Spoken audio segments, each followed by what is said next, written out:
여러분 반갑습니다. 모두가 궁금해하는 세금 상식 파트 1 지난 시간에 이어서 두 번째 시간입니다. 이번 시간 제가 여러분들과 함께 학습할 내용은 지난 시간 제가 김밥천국에서 김밥 먹고 하는 계산 카드냐 현금이냐 과연 우리 스타자인들은 뭘 더 좋아하느냐에 대해서 살펴보셨다면 이번 시간 저희는 예비사업자라면 해야 하는 선택 법인, 개인 중에 뭘 선택할 것이냐, 법인과 개인이 어떻게 다른지에 대해서 고민을 한번 해보도록 하겠습니다. 자, 준비되셨다면 예비사업자라면 해야 하는 선택, 법인, 개인 출발합니다.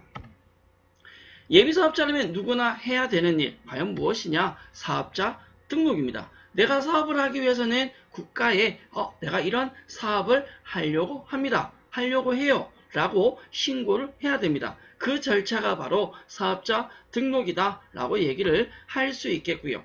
사업자 등록에 대한 세부적인 내용은 제가 다음 파트에서 다음 시간에 한 번 더 상세히 얘기하도록 하겠습니다. 이번 시간 저희는 사업자 등록을 함에 있어서 과연 내가 법인으로 하는 것이 낫느냐 개인으로 하는 것이 좋으냐 라는 부분인데 사실은 법인사업자와 개인사업자에 대한 어떤 차이 어떤 것이 더 낫느냐 라고 하는 건 사업에 대한 규모나 사업에 대한 업태 종목에 따라 차이가 있을 수는 있지만 이번 시간 저희는 기본적인 사항까지만 확인을 해 보도록 하겠습니다.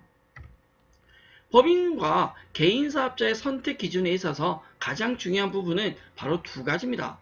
법인사업자와 개인사업자에 대한 세율, 세금이 어떻게 다르냐라는 거와 회사에 가지고 있는 돈, 자금이죠. 자금 인출이 어떻게 차이 나느냐라는 부분이 가장 크다라고 얘기를 할 수 있습니다. 자, 먼저 세율이라고 하는 건 세금인데요. 법인사업자는 누진세율에 의해서 최고 25%의 세율이 적용됩니다. 그러니까 법인의 경우는 금액이 아무리 많더라도 세율이 25%까지밖에 적용이 되지 않는다라는 거고요.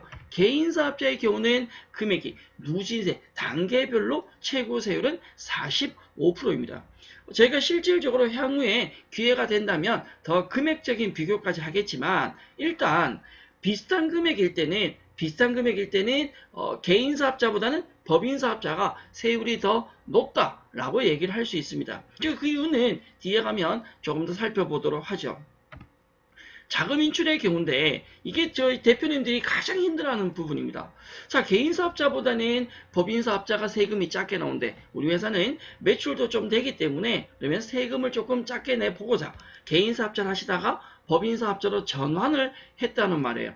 애초에는 개인사업자로 사업을 하다가 세금이 너무 많이 나와서 매출이 커지니까 법인사업자로 짜잔하고 변신을 시켰어요. 그랬더니 무슨 문제가 생기냐? 세금은 조금 낮아진 것 같은데 자금 인출에서 문제가 생깁니다. 법인사업자의 경우는 회사의 돈이 법인의 돈이기 때문에 대표가 그 돈을 마음대로 빼나가거나 할 수가 없습니다.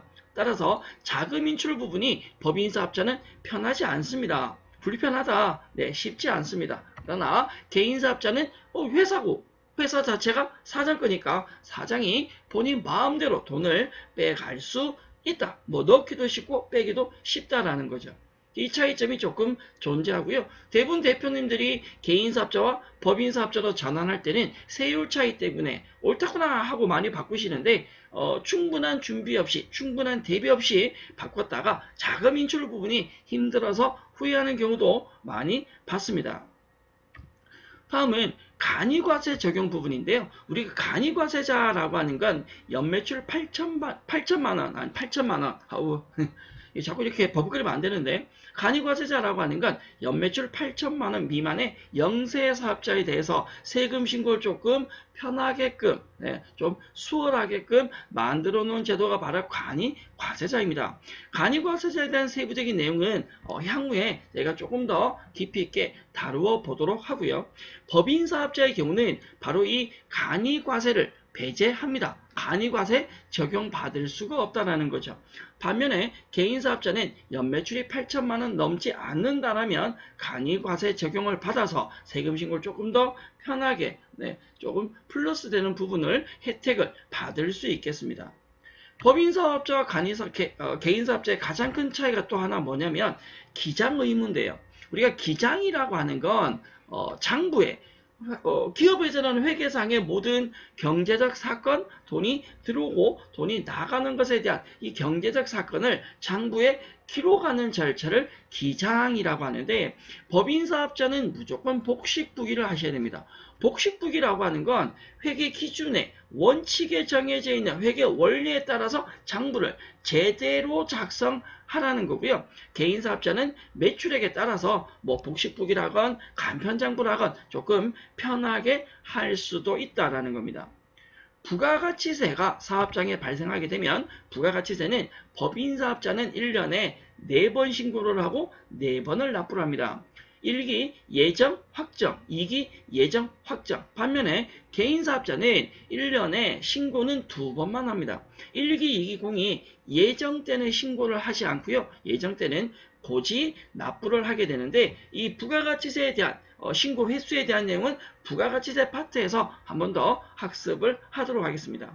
더불어서 간이과세자의 경우는 1년에 2번도 아닙니다. 1년을 1월 1일부터 12월 31일까지 1년을 하나의 주기로 보고 신고는 한 번만 하게 됩니다. 법인사업자는 4번 신고, 4번 납부를 하는 반면에 개인사업자는 신고는 2번만 한다. 훨씬 부가세 신고에서는 조금 편리하다라고 얘기를 드릴 수 있겠죠.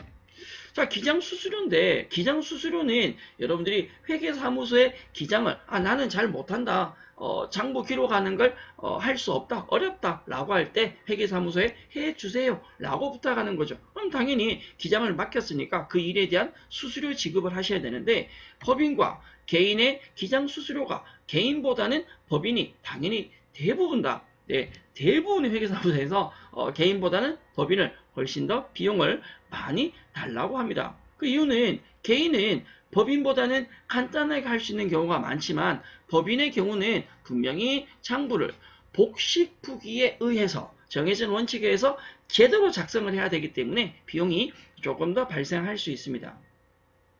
다음은 대표자 급여 부분인데요. 대표자에게 급여가, 개인사업자의 경우는 사장의 급여가 대표에게 급여가 지급되었을 때, 법인의 경우는 그 급여를 비용으로, 경비로 인정을 받을 수 있습니다. 반면에 개인사업자는 대표자의 급여는 경비로 인정을 하지 않는다. 사업장의 수익 자체가 대표의 돈이 되기 때문에 경비로 불인정받습니다. 그래서 개인사업자보다 매출액이 조금 커지게 되면 법인사업자가 세율도 조금 낮게 적용을 하고, 바로 이 대표자 급여 부분 때문에 혜택을 본다라고 많이 하지만, 반면에 그 이면에 법인사업자는 복식부기를 적용하기 때문에 조금 불편한 점도 있다. 대표님들이 가장 불편하는 것, 뭐니 해도 자금 인출 부분입니다. 사업자 등록의 경우도 법인사업자는 개인사업자에 비해서 조금 더 절차가 복잡합니다.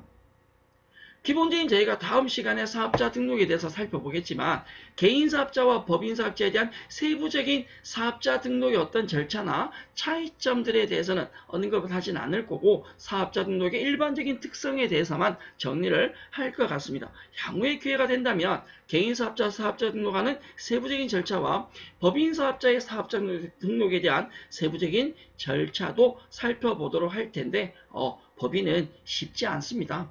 복잡하다, 어렵다 라고 생각해 주시면 좋겠습니다. 자, 과연 여러분들은 예비 창업자다, 사업을 창업을 하려고 한다라고 할 때 개인 사업자를 선택하겠습니까? 법인 사업자를 선택하겠습니까? 라고 묻는다면, 일반적인 창업, 영세 자영업자의 규모에 해당한다 라고 한다면 법인보다는 개인으로 시작하시고, 개인 사업자가 사업장이 좀 많이 커졌다 라고 할 때는 세금 부담이 많이 된다 라고 할 때는 법인 사업자로 전환하는 것도 한 방법이 될 수 있는데, 그냥 아무 생각 없이 무조건 세금 작게 낸다니까 좋더라 라고 하고 개인을 법인으로 바꿨다가 후회하는 분들 제가 굉장히 많이 봤습니다. 따라서 바꿔야 될 시기가 되었을 때는 반드시 전문가들과, 저 말고 저는 전문가가 아닙니다. 전문가인 회계사님들이나 세무사님들과 충분한 협의를 거치시고 하는 것이 한 방법이 될 것이다 라고 생각해 주시면 되겠습니다.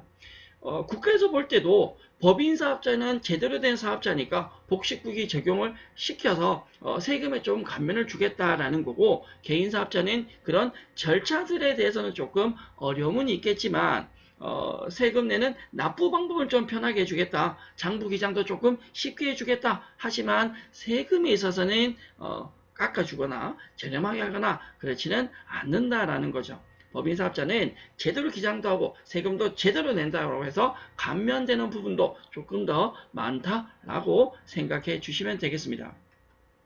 자, 기본적인 개인사업자와 법인사업자에 대한 사업자 등록의 차이에 대해서 살펴보셨고요. 저희가 기본적인 상식, 이건 염두에 좀 기억해 주셨으면 좋겠다라는 내용이 뭐냐면 질문을 많이 받는 내용입니다. 이게 어떻게 다르냐라고 많이 물어보는 거여서 얘기를 드리자면 저는 회계사무소 일을 하지 않아서 회계사무소에 대한 업무에 대해서 얘기할 생각은 별로 없고요. 질문하는 용어 중에 교수님 우리 회사에서 기장수수료도 주고 있는데 회계사무소에서 조정수수료를 달라고 해요. 왜 줘야 돼요? 줘야 됩니까? 라고 묻는 경우가 많거든요. 주셔야죠. 기장수수료하고 조정수수료는 완전히 다릅니다. 이 같은 항목이 아니다라는 거예요. 기장수수료와 조정수수료의 차이가 뭐냐면 기장수수료는 일반적인 부가가치세나 원천세 신고와 관련된 장부를 기록하는 것에 대한 수수료입니다. 반면에 조정수수료라고 하는 건요. 특히 법인사업자 같은 경우에 법인세를 신고를 직접 하는 게 쉽지 않기 때문에 회계사무소나 세무회계사무소에 대리를 한다. 신고대리죠. 신고대리하면 법인세를 조정하는 업무를 해주게 됩니다. 그 조정, 법인세 신고 업무에 대한 혹은 소득세 신고에 대한 수수료가 조정수수료다라고 생각하면 됩니다. 일반적인 회계사무소의 기장수수료는 매달 지급하게 되고요. 조정수수료는 소득세나 법인세를 신고할 때 그때 발생하게 됩니다. 기장수수료도 개인사업자보다는 법인사업자가 더 많이 나오듯이 조정수수료도 소득세보다는 법인세 쪽에 법인사업자가 더 많이 부담하게 되는데 이 조정수수료는 대부분 금액에 따라서 매출액이나 신고하는 금액에 따라서 다르게 적용되는 경우도 많습니다. 그래서 회계사무소를 내가 기장을 맡긴다라고 할 때는 여러 회계사무소, 여러 세무회계사무소 상담을 받아보시고요. 이게 우리 회사 매출이, 우린 업종이 이렇고 매출이 이 정도 되는데 수수료가 어느 정도 됩니까? 라고 물어보고 회계사무소 선택하는 것이 맞다. 우리 사업장에서 가깝다고 해서 신호등 옆이라고 해서 편의점 옆이라고 해서 회계사무소를 선택하는 것 바람직하지 않다라고 얘기를 드릴 수 있습니다. 기본적으로 법인사업자가 납부하는 법인세는요. 3월에 신고를 하게 되고 개인사업자가 납부하게 되는 소득세는 5월에 신고를 하게 됩니다. 저는 과거 이걸 왜 이렇게 내는지 굉장히 궁금했었거든요. 안 가르쳐줘도 아무도. 왜 법인세는 왜 3월에 내고 소득세는 왜 5월에 내느냐. 세금 신고를 같이 하면 안 되냐. 이렇게 생각을 했는데 지금 돌이켜보면 법인세도 3월에 내고 소득세도 3월에 내면 너무 많은 사람들이 힘들으실 것 같아요.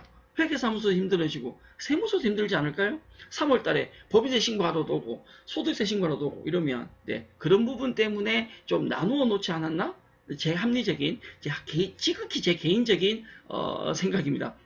법인세는 3월에 소득세는 5월에 신고하게 된다라는 건 기억을 해 주시고 다음 내용으로 넘어가 보도록 하겠습니다. 자, 우리가 법인과 개인을 판단했다면 조금 더 가볼까요? 일반 과세자도 있고 간이 과세자도 있습니다. 자, 여기서 문제는 간이 과세자는 제가 조금 전에 연매출이 8천만 원 미만일 때 선택을 할 수 있다고 했는데 일반 과세자로 갈 거냐 간이 과세자로 갈 거냐는 법인은 해당되지 않습니다. 법인은 간이 과세자가 될 수 없어요. 개인 사업자의 경우에 선택을 일반 과세자다, 간이 과세자다 할 수 있고요. 간이 과세자가 조금 더 영세 사업자다 라고 얘기를 할 수 있습니다. 일반 과세자와 간이 과세자의 차이가 어떠냐라고 문의하는 경우도 많고요. 사실은 과세사업자에서 일반이냐 법인이냐를 선택하는 경우는 그렇게 많지는 않습니다. 다만 일반 과세자로 과세사업자로 개인사업자로 했다가 법인으로 전환할 때 고민하는 경우는 많으나 개인사업자의 경우에 내가 일반 과세사 할 겁니다. 간이 과세사 할 겁니다. 이건 문제가 많이 된다는 거죠. 자, 예를 들어 일반 과세자와 간이 과세자의 차이를 한번 살펴본다면 매출과 매입하는 금액부터 비교를 조금 하셔야 됩니다. 자, 매출하거나 매입할 때 부가세가 발생하죠. 매출할 때는 매출 부가세가 발생하게 되고요. 매입할 때는 매입 부가세가 발생하게 됩니다. 부가치세는 매출할 때도 발생하고 매입할 때도 발생하는데 공이 매출하는 금액의 10%, 매입하는 금액의 10%가 부가가치세가 발생하게 되고요. 이 부가가치세는 매출세액에서 매입세액을 빼서 매출 부가세에서 매입 부가세를 빼서 납부세액을 계산하게 됩니다. 자, 예를 들어 일반 과세자가 4천만 원의 매출을 한다면 부가가치세는 얼마가요? 400만 원이 발생하게 되겠죠.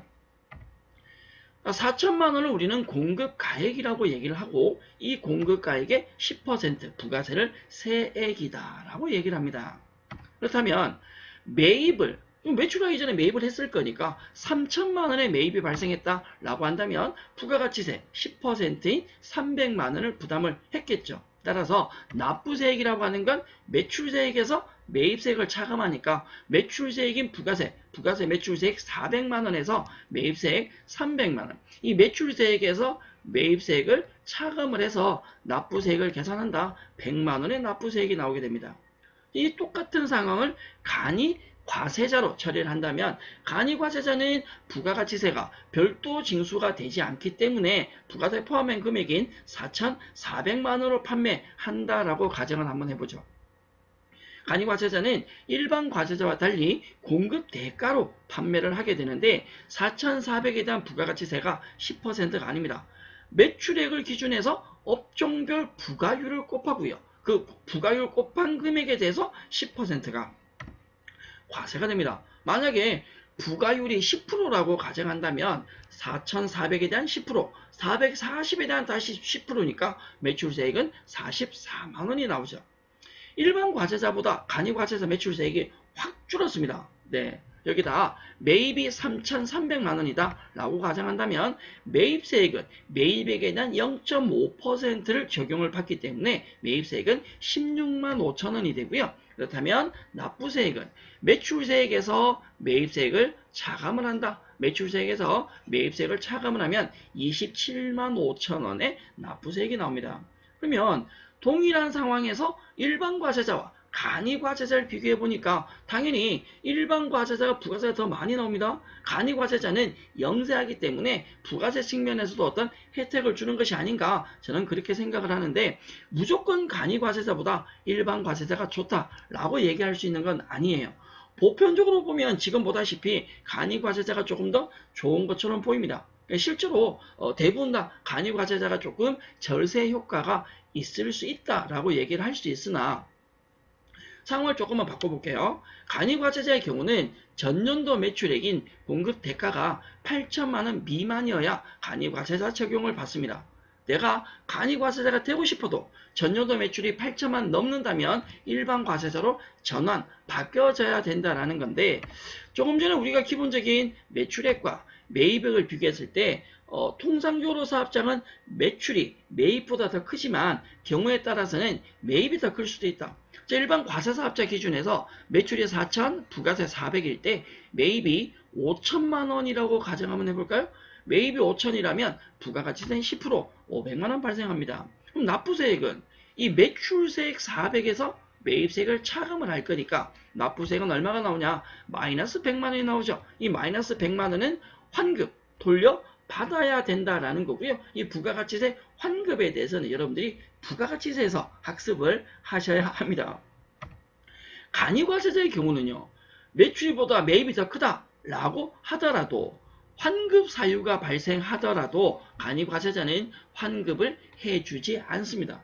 자, 통상적으로 납부세액이 발생한다라는 가정하에서는 일반 과세자보다는 간이과세자가 조금 유리한 측면이 있으나 마이너스인 환급이 발생했다 부가세가 그 경우는 간이과세자가 훨씬 좋지 않다. 왜? 환급 금액을 환급해 주지 않는다. 돌려주지 않는다라는 거죠. 그래서 개인사업자로 갈 거냐 법인사업자로 갈 거냐도 금액이나 매출 금액이나 업종에 따라 차이 날 수 있지만 우리 회사를 일반 과세자로 갈 거냐 간이과세자로 갈 거냐라는 부분도 매출 금액과 환경에 따라서 다를 수 있다라는 겁니다.